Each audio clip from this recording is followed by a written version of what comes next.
Desri Abdul Bisono. Di sini saya akan mempresentasikan rangkuman saya tentang konstruksi dan fungsi komponen pada mobil.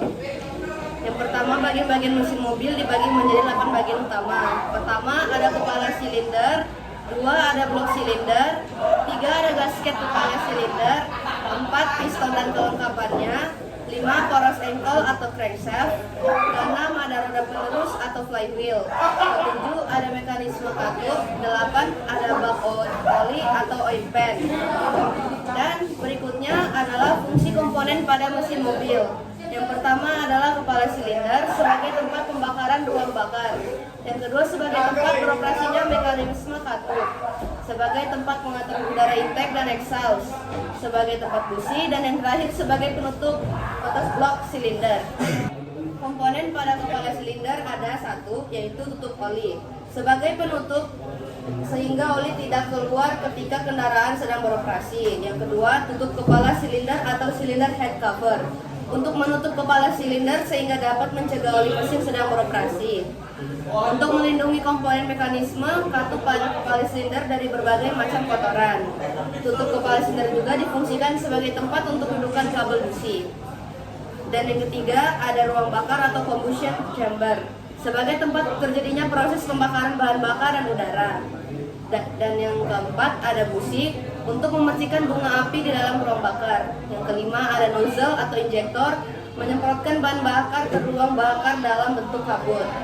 Dan yang kelima, ada intake manifold menjadi tempat untuk masuknya udara dari sistem induksi udara menuju ke ruang bakar. Yang keenam, ada exhaust manifold menjadi tempat untuk keluarnya gas sisa pembakaran bahan bakar dan udara dari ruang bakar.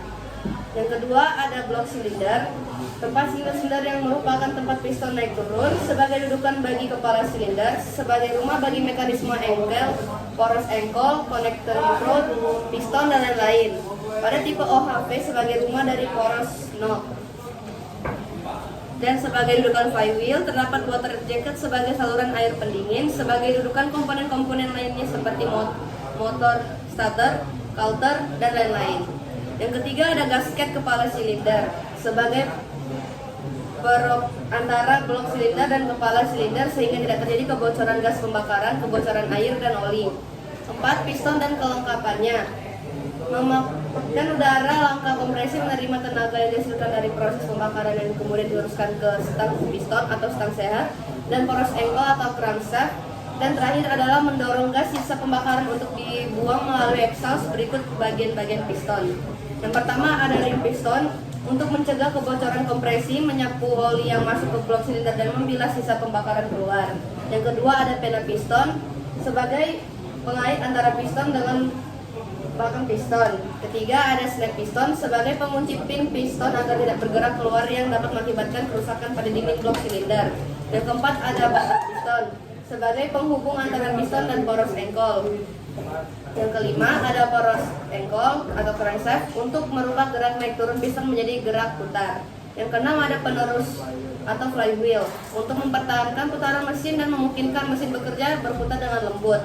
Yang ketujuh ada mekanisme katup. Mekanisme katup adalah sebuah mekanisme yang mengatur buka dan tutup katup sesuai dengan siklus kerja mesin.